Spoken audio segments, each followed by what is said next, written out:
Oke, baik. Bismillahirrahmanirrahim. Assalamualaikum warahmatullahi wabarakatuh. Halo teman-teman semua. Dan mohon izin Bapak Dr. Hervin Joki Pradipta Eksaya Mahi selaku pengampu ya, dosen pengampu mata kuliah Filsafat Ilmu HTNC tahun 2024 di semester 2 ini.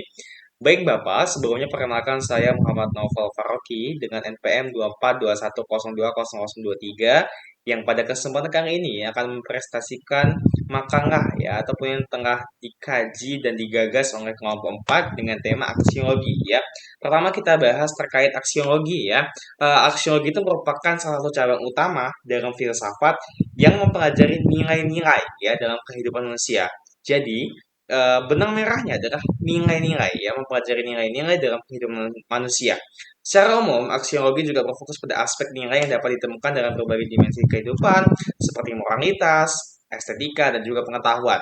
Keberadaan nilai-nilai ini mempengaruhi sikap, perilaku, dan juga keputusan yang diambil oleh individu ataupun masyarakat luas. Ya, dalam filsafat, studi tentang nilai ini sangat penting ya, karena mereka menentukan apa yang dianggap baik dan juga dianggap benar ya dan indah oleh manusia. Kemudian kita bahas terkait pengertian aksiologi ya. Aksiologi berasal dari bahasa Yunani yaitu axios dan yang berarti nilai dan juga logos yang berarti ilmu kajian ya. Secara sederhana, aksiologi adalah ilmu yang mempelajari tentang nilai-nilai yang ada dalam kehidupan manusia.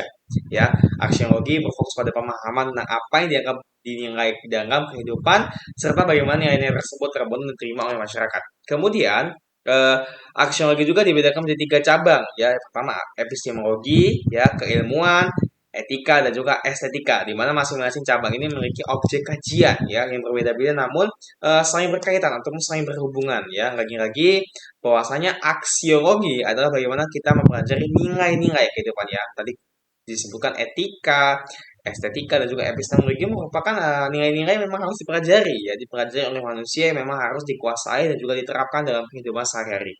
Kemudian kedua ya, sebagai cabang filsafat, aksiologi juga berfungsi untuk mengkritisi ya serta memberikan dasar teoritis bagi konsep-konsep nilai yang ada dalam kehidupan sehari-hari. Selain itu juga aksiologi juga sering digunakan untuk menjelaskan berbagai perbedaan pandangan antara individu ataupun kelompok dalam memandang suatu hal yang baik dan juga benar ataupun indah. Kemudian kita bahas terkait sejarah perkembangan aksiologi ya. Tentu kita tahu bahwasanya panjang perjalanan ya, di mana aksiologi ini bisa terbentuk ataupun hadir di kehidupan kita hingga saat ini ya. Pertama ada periode klasik. Pada abad kelima sampai abad keempat ya Masehi, di mana dipengaruhi oleh filsuf Yunani ya seperti Socrates, Plato dan juga Aristoteles dan membahas tentang nilai-nilai norma-norma. Kemudian yang kedua, periode abad pertengahan abad kelima sampai 15 ya dipengaruhi oleh agama Kristen dan juga filsuf seperti Agustinus dan juga Thomas Aquinas. Selanjutnya ada periode modern abad ke-16 sampai 18 ya, filsuf seperti René Descartes ya. Selanjutnya ada periode kontemporer pada abad 19 sampai dengan 20 dipengaruhi oleh filsuf Friedrich ya, Friedrich Nietzsche ya, dan Martin Heidegger. Kemudian kelima adalah periode modernisme ya atau postramodernisme abad ke-20 sampai 21 Masehi. Dipengaruhi oleh gerakan uh, postmodernisme dan multikulturalisme yang mengembangkan teori nilai-nilai berdasarkan relativitasme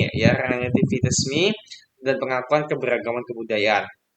Kemudian kita akan membahas terkait tentang aliran-aliran aksiologi ya. Pertama ada aliran objektif ya, bagaimana aliran naturalisme ya, nilai-nilai yang dibawa oleh masyarakat dan ditentukan oleh alam dan juga kodrat manusia. Kemudian kedua ada aliran realisme ya, nilai-nilai di masyarakat ditentukan oleh realitas ya, pandangan kita, objektivitas kita ya, bagaimana kita melihat atau memandang ya dalam kehidupan sehari-hari secara jelas. Kemudian secara aliran subjektif teman-teman semua.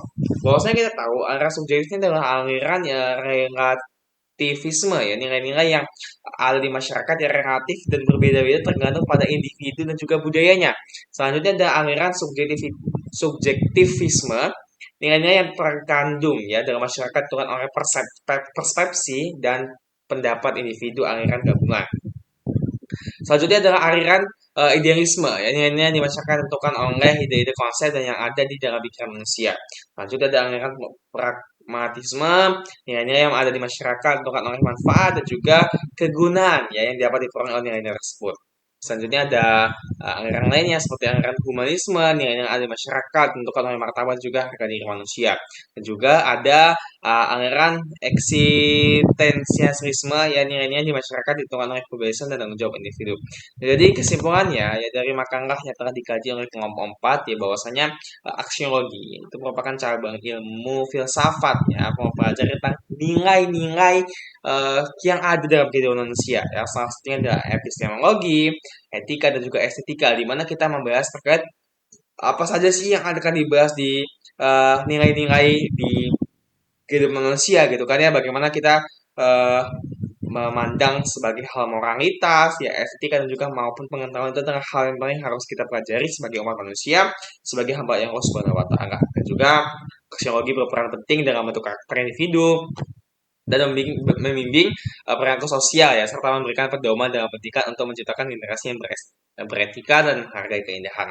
Mungkin cukup sekian Bapak, mohon maaf apabila ada salah kata dan juga mohon ampun ketika ada baiknya itu semua datang dari Allah Subhanahu wa taala. Saya Muhammad Nofal Farki selaku prestator dari pemakaran dari kelompok 4 pamit undur diri. Saya akhiri. Wassalamualaikum warahmatullahi wabarakatuh.